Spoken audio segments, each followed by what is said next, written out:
This is the Sideline Slice, presented by Valentino's Pizza, the official pizza of the Huskers. Here's your host, Jessica Coody, and Husker Radio Network analyst, Jeremiah Sirles. Hey, we are back with another episode of the Sideline Slice. Jeremiah Sirles, Jessica Coody here, and typically Sirles completely goes off the grid. Well, not off the grid, but he's so busy, but we finally were able to nail him down and get a time to bring you another episode here in February. How you been, buddy? I'm good. Very busy, very much on the road. I was in Minnesota all last week working with my offensive lineman up there. I'm leaving for Indianapolis tomorrow for the NFL Combine. So things are rocking and rolling in the pre-draft world over here. Can't believe it's been 8 weeks. I mean, this 8 weeks flies by leading up to the Combine and then halfway home to the draft. So been super busy, but it's been a ton of fun. Do you enjoy this part of the agent process? Oh, yeah. I love this part because you get to, it's no longer the recruiting, right? Mm-hmm. It's very much like college. Like, they're yours now. They picked you, you picked them. Let's work together. We're in this thing hand in hand. We're making decisions. We're planning for the future. We're talking real ball. Like, this is what drives me. These 4 months from January to April are my favorite part of this job. The recruiting of this job comes with the territory, and it's tough because you take gut punches and, you know, you have guys you think you're going to sign and they go elsewhere and all those things. But once you have your core group of guys, it's just so much fun. And I've got guys that are in the league that are coming back to train, talking about getting them ready for the next year. Like, it's a truly love your job type of moment these 4 months. We're going to talk more NFL and potentially Huskers going to the NFL here in just a little bit, but had a little bit of some news to catch up on since we've last chatted. Let's start with the most recent. How about that dunk contest from the football team? Thomas Fidone, Jeremiah Charles was just unbelievable. Emmett Johnson was out there. Kai Wallen. It's just a pretty cool deal for the football team to be able to capitalize in the middle of a really special basketball season, but they seem to really enjoy it. You were pretty impressed with Jeremiah Charles, huh? Oh, my gosh. I was like, are we sure this dude doesn't want to be a dual sport athlete? Because he can jump. He is a dual sport athlete. He's on track and field. He needs to be a tri-sport athlete. I'm talking about basketball. Track and field's fun. Love that. Go play basketball. That was really fun to watch. You know, but I also love just the Matt Rule was like, yeah, you know, there's a risk of injury here. Like, there's a risk of injury in just being athletic and doing things, but I don't care. My guys want to go out and have fun, and I'd be lying if I wasn't holding my breath every time I watched Thomas Fidone go dunk the basketball. But I just thought it was a great event. It was great for the students, great for the state, great for the athletic department. So really excited to see that. And, man, we see some pretty gifted athletes that we have on this Husker team. Absolutely. A lot of people were saying it's the best halftime show they've had. I don't know. I kind of like the Panda lady. The Panda Red lady Panda? Red Panda. Yeah. Red Panda's still Solid. up there for me. I love a good bull flip onto the head. It is pretty solid. You know, but just you look at the social media part of it, and again, continuing to stay relevant, continuing to catch the headlines, doing something different. In this day and age, how big is that for a college football program? Yeah, I mean, in the day and age of recruiting is the name of the game, and being relevant and being in the space and having your name across the ticker of ESPN or whatever it may be, or I saw ESPN's Instagram actually put it out on their main Instagram page today, right? That's important for recruiting. It's super important. You know, guys that are there, not as much, but just keeping the momentum that this team has built from the offseason, from signing Dylan Raiola on, that's important because recruiting is all about momentum and the story in which you're selling of where your program's going, especially with the second-year head coach. So love what Coach Rule's doing in the staff of being creative and finding different ways to do things and then having a story to tell, right? So much of recruiting is the story to tell, and I love it, but as long as that equates to wins in the offseason, or the wins during the season, that's when it's all going to really start coming together. One of the other fun storylines that it's been to follow over the last couple of months, Nash Hutmacher putting on his wrestling singlet. He's dropped a bunch of weight. What's been your perspective of that and watching him hit the wrestling mat, where he's pretty dang good, by the way? Yeah, I mean, he's a monster. I love it. You know, I saw him be so dominant last year from a nose guard position, which is not somewhere where you see usually a dominant performance come. And when he first ran out there in that first match against Wyoming, I was like, is this the same guy? It looks like he lost like 50 pounds. But he still looked strong. He looked agile. And, you know, going through the pre-draft process, talking with teams right now, you'll be amazed how many teams love D linemen and O linemen that have wrestling backgrounds. They love it, right? They're like, oh, this dude was a wrestler. A means he's tough. No, B, he understands the leverage. He'll fight through things. So it's a huge asset for him moving forward, especially as he's going to chase the NFL. And, just losing some of that weight and getting some of that quickness back and just kind of refreshing those tools that he hadn't used since high school, I think it's going to really pay dividends for him in the fall. You thought he was a tad heavy, right? Yeah, and I think that was part of the scheme too. You want those big nose guards that can eat the double teams and free up the linebackers to run around and make a gazillion tackles. But if he wants to play at the next level, he has to be able to pass rush. It's a pass rush league, right? You have to be able to get to the quarterback at the next level. And so if he can drop 10 pounds, 15 pounds and continue that explosiveness and that power that he has, and that's one thing I love about wrestling, you don't lose your power. Right. It's not like I remember when I played basketball in high school, I'd cut like 15, 20 pounds, but it'd be all muscle because I'd just be run. Right. You just got to go. But with wrestling, you got to keep that power and that strength and understanding how to fight guys in a tight box window. And so he's just going to continue to get better at that. And if he can drop 10 pounds and rush the passer, it's only going to be better for the Huskers and eventually better for him as he moves on to the next level. So it won't be hard for him to put that weight back on, right? I guess it's super easy to pick up the fork. It's super easy just to pick up the fork and eat. Right. I mean, that's what it comes down to. When you're working as hard as these guys are, and I see the videos that Corey Campbell puts out, and I see how hard these dudes are working day in and day out. If you're eating properly and fueling your body properly, and luckily you're at a place like Nebraska where food is not a problem, right? If you're at a smaller school, and I deal with guys like this all the time, like FIU or an FAU type of thing, where they're like, man, the nutrition's just not there for me to gain the weight that I need to gain the right way. Luckily, Nebraska is a top-tier program that you need more food, all you got to do is ask, right? And there's plenty of opportunities. So if he's eating and fueling himself the right way, he's going to be able to put that weight back on no problem. Okay, so you said something earlier that I wanted to circle back on. You said you typically don't see nose tackles dominate. Why is that? Yeah, a lot of the times is because it's a thankless position. Right? A nose guard's job is not to get a ton of TFLs, and it's not his job to be this super disruptive force. His job is to eat up the guard, eat up the center, plug the middle, and then have everyone else rally because that's where they can gash on the runs. And, so many times last year you saw Nash getting so much push from that center position where he was being that disruptive force. And then usually you put the center in pass protection, you're like, hey, block big fatty, we're going to get out here to the edges and help with these werewolves coming off the edge. And if you singled Nash up one-on-one with a center this year, the dudes had no chances. Like, he was just bowling dudes over. He was showing really good push-pull techniques. And so many times we saw him get to the quarterback but not be able to finish. Right? Like, he disrupted. He got him off his spot. That's great. But the next evolution in his game is beat the defender in front of you, finish with the quarterback on the ground. And so when you talk about dominance, like, he was great in the run game, didn't get moved, did everything he asked. The next piece of him is just finishing up in the pass game too. So we talked a lot about him really from the start of the season, throughout the entire season, arguably the MVP. I thought he was the MVP. Yeah. I think I voted for him for MVP of the defense throughout the entire year as most consistent player. Yeah, I think so too. I'm with you on that one.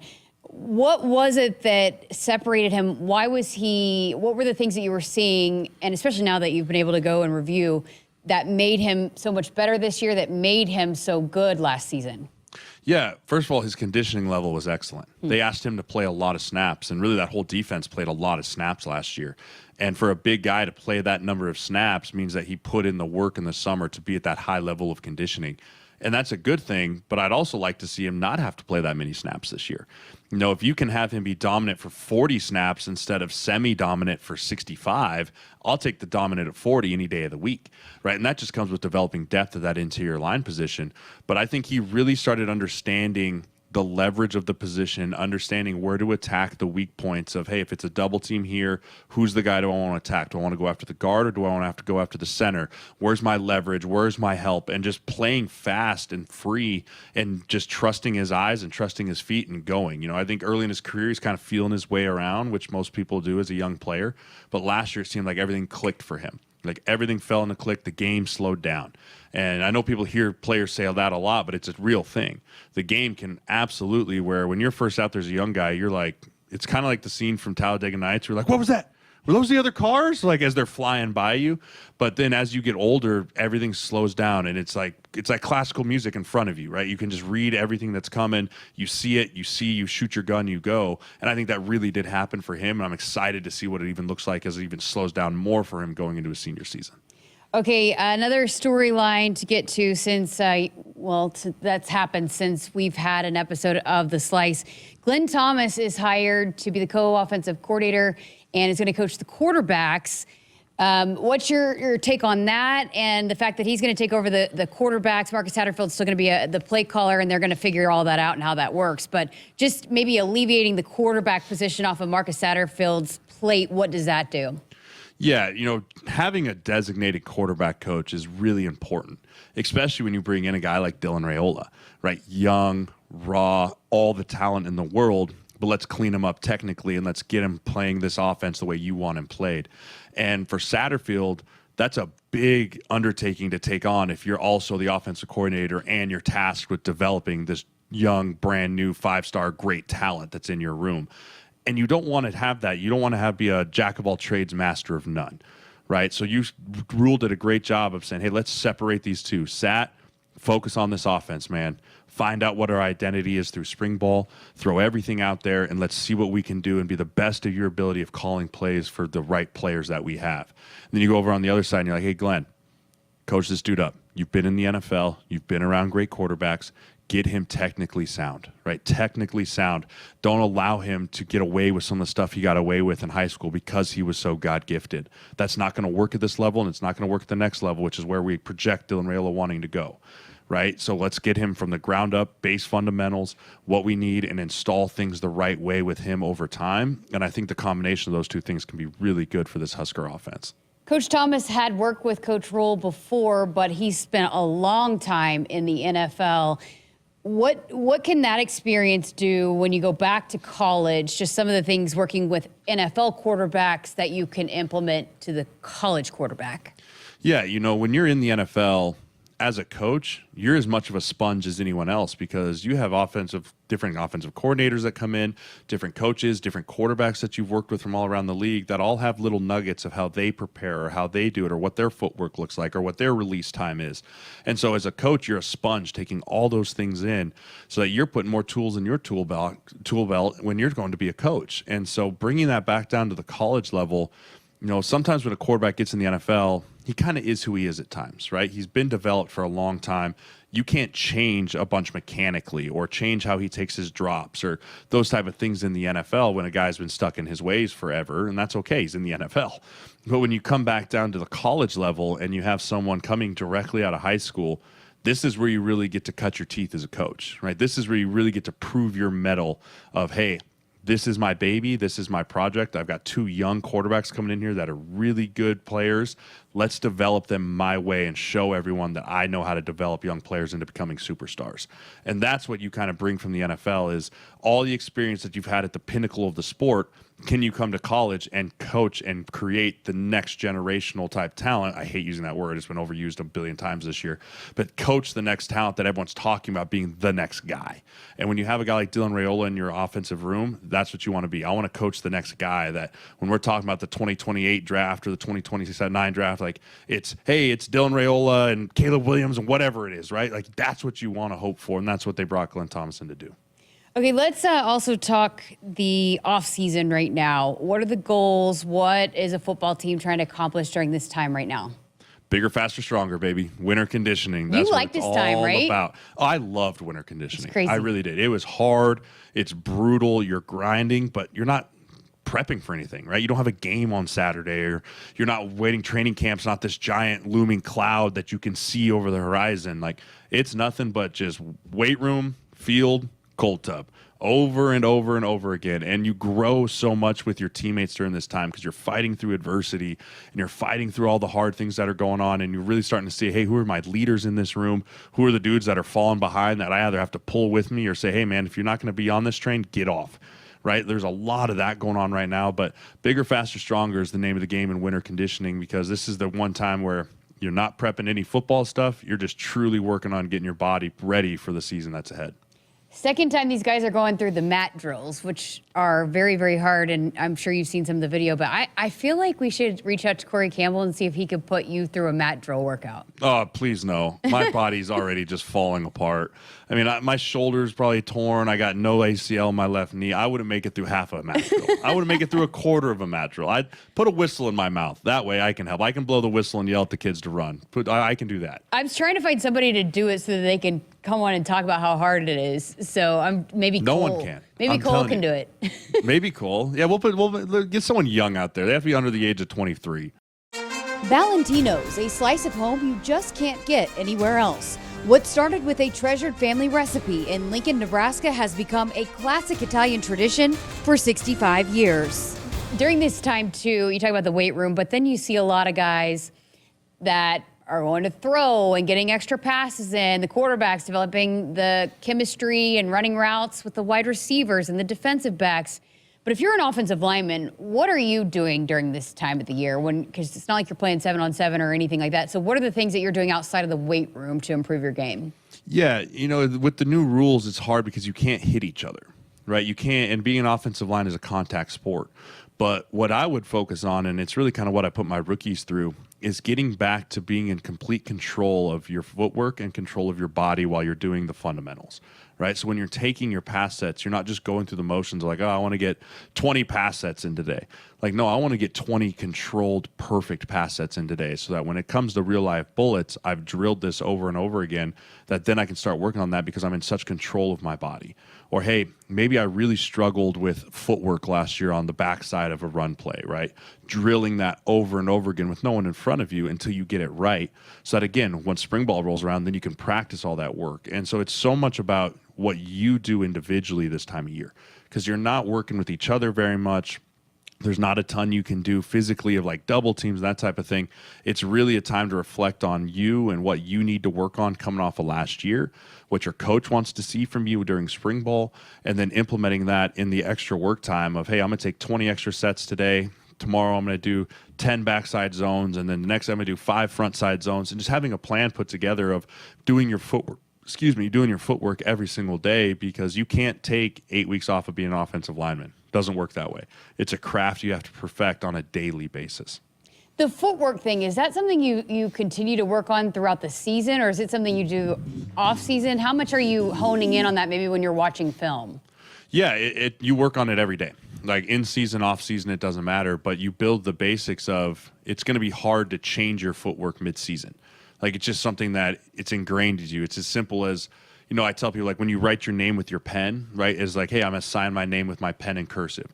Well, it's the exact same way when you sign it with your finger, right? It's just ingrained in you how you do things. And so you can't just change that all of a sudden.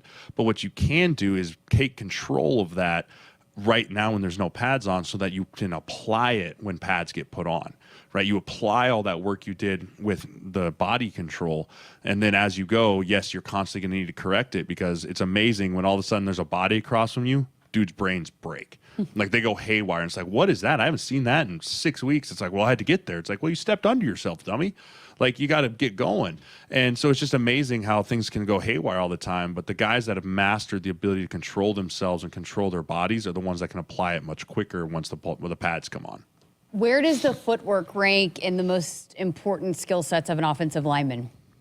Ooh, probably second. I think number one is your hands, right? Number one is your hands. And college offensive linemen are notorious for not using their hands like weapons. Why? Literal weapons. I don't know. It drives me banana balls.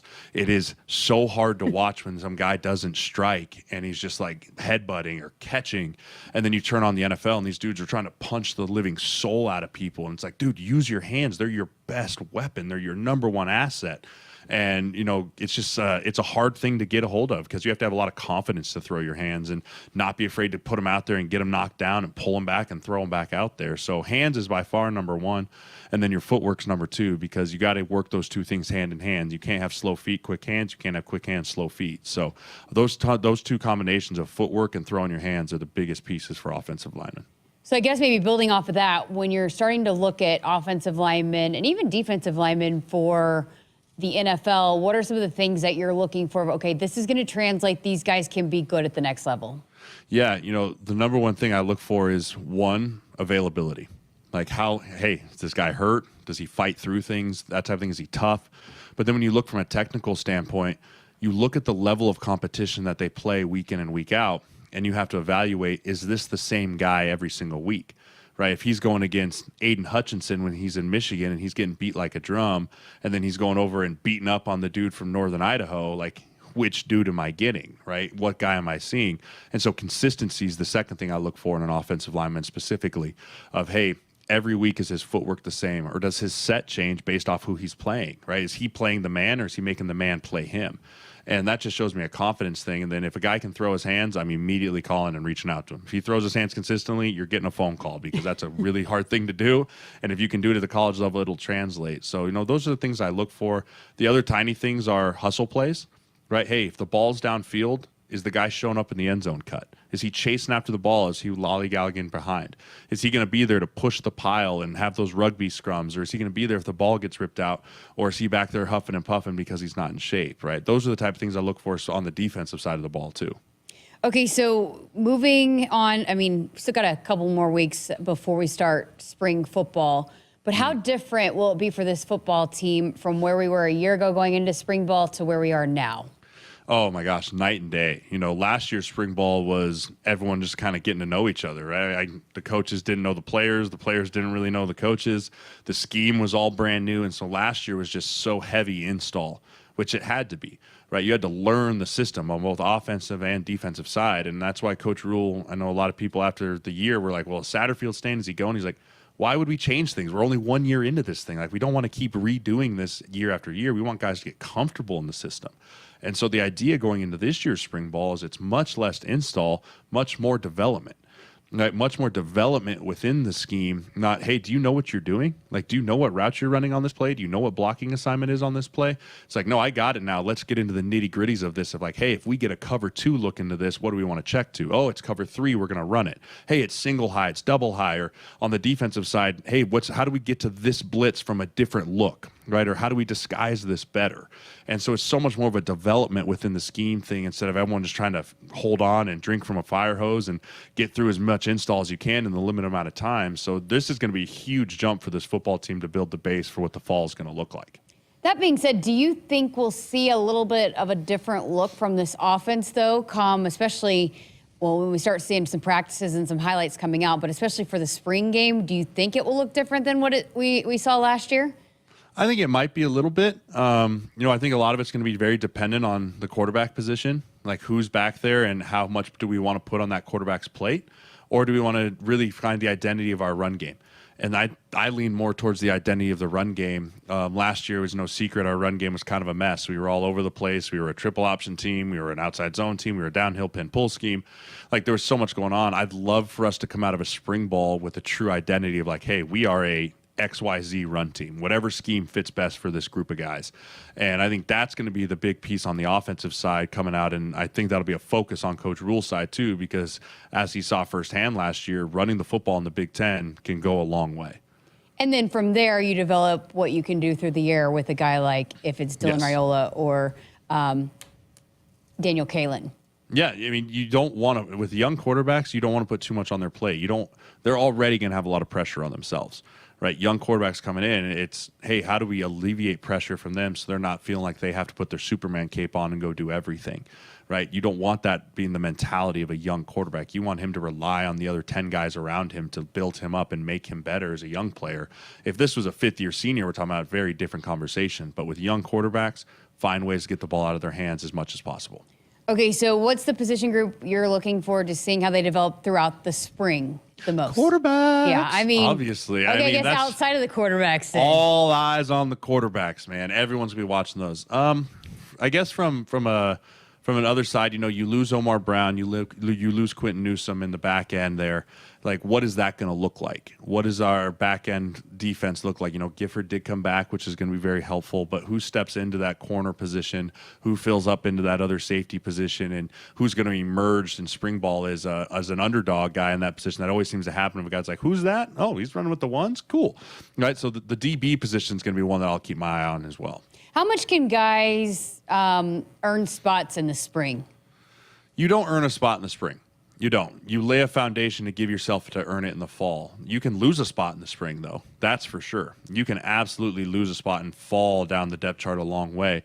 but very rarely are spots truly won in March and April.